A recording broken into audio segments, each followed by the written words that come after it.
Would have been here sooner, but I stopped to pick up a little something. How thoughtful.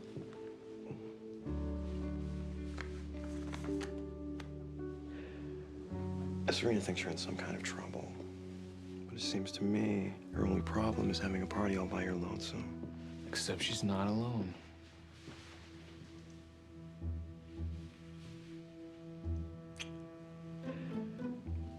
What are you doing with this insect? Having the time of my life. Thank you very much. Well, as much as I enjoy bursting your bubble, he's just using you to get at me. Ask him about his role as a kidnapper for a certain secret gentleman's club. I should know I had him expelled. Oh, please. All I did is bring that girl to a waiting pile of cash, which I understand she gladly took before leaving town without you. Blair, this guy... What? Dishonest? Bad news? He can't be any worse than you. I'm the one trying to help you. Help me? Is that what you were doing at your little gentleman's club while my life was going up in flames? I'd rather take Carter's help. We hear Carter Bazins dealt Chuck another losing hand.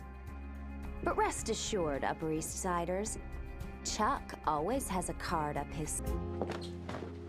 You about done? No. What are you doing? Trying to destroy the old you? Burn every bridge? It won't help. Believe me, I've tried. Well, maybe I should head up to the roof, make it a little more dramatic. You. How do you know? Because I know you better than I know myself. Right. You can see right through me. Can't you, Chuck? Right to my core. Do you remember the first time you saw the real me? The boy that danced for you that night at Victrola? The Blair with none of the hang-ups, none of the frustrations. That's the Blair right here.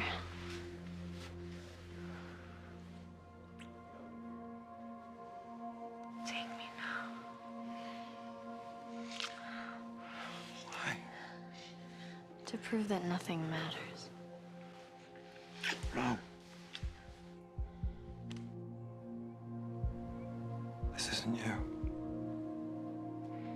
It's not the Blair I want. That's right. And I never will be again. The danger with calling someone's bluff is that even if you win, Goodbye, Chuck. you risk them walking away from the table for good. And who wants to play with themselves? I'm losing her. Well, then fight for her. She did for you. I tried. I failed. Well, then try again. She's scared, Chuck. Her plan hasn't worked out for her, and she doesn't know what's gonna happen next.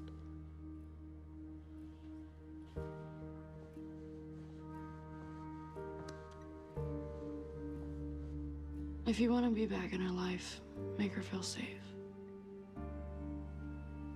You know what to say. Abbott's dying hard, but you and Nate, isn't that a bit been there, done that? Got dumped twice. Nate and I are purely platonic. I've seen you leave his place in the morning. Oh, of course.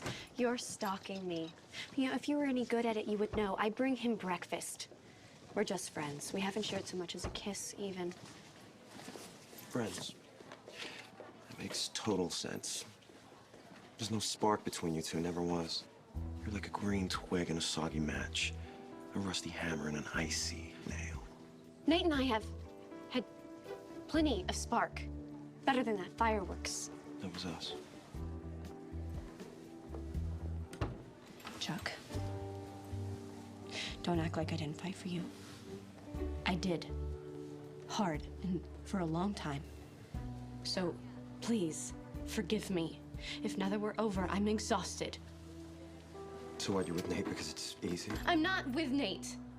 But if I was, what's wrong with easy? Maybe it's easy because it's right. Oh, really? Is that why Nate is so reluctant to break things off with Vanessa? You do know they're still dating, right? Blair. I see you wearing your beret. Who are we spying on tonight? Serena's shady southerner. Well, I can't say it does much for me either. But why the intrigue? Don't tell me. Not enough drama and domestic bliss with Nate. You know, when people step outside their relationship for a thrill, it's usually not alone and in the dark. I happen to be worried about my best friend. Serena said Gabriel just disappears. Poof. Well, I'm gonna find out where he's poofing to. And besides, it's good for couples to have different interests. Shh. This feels eerily familiar. Shut up. Look. Poppy? And when a queen discovers her best maiden is with a dragon in disguise, the only thing to do is pull up the drawbridge and trap him. Metaphorically, of course. You should call Eleanor. We won't be back tonight. Wait, what? I thought she was back home in Connecticut. You thought wrong. Yes, hello. What time are your visiting hours? We're coming to see Georgina Sparks. Get out your brooms, kids. Mr. Bass, visiting hours have started. Oh. Oh. I can't believe I have to see my sworn enemy with Nancy Pelosi hair. Now that you mention it, maybe it's best if I go in alone. What? You just said it. You're enemies. Why would she help you? Because I'm gonna threaten to send her back to boot camp if she doesn't. Blair, Georgina and I go way back. We have a special bond. I'll handle this one. You didn't even need me here. You just wanted to get me alone. Away from Nate. Away from our first night in our apartment. And his motives were pure, of course. I'm sure it's a simple coincidence that he asked you to move in right when you and I began speaking again. He asked me so I wouldn't have to take the subway next year. It's maybe why he got the lease on the place. But asking you to move in was for my benefit. Ask him yourself, or you could just trust him. Still, the fact remains you chose to spend a night in a car with me over a night in your honeymoon suite with Nate. But then again, we all know your weakness for limos. Came here for my best friend.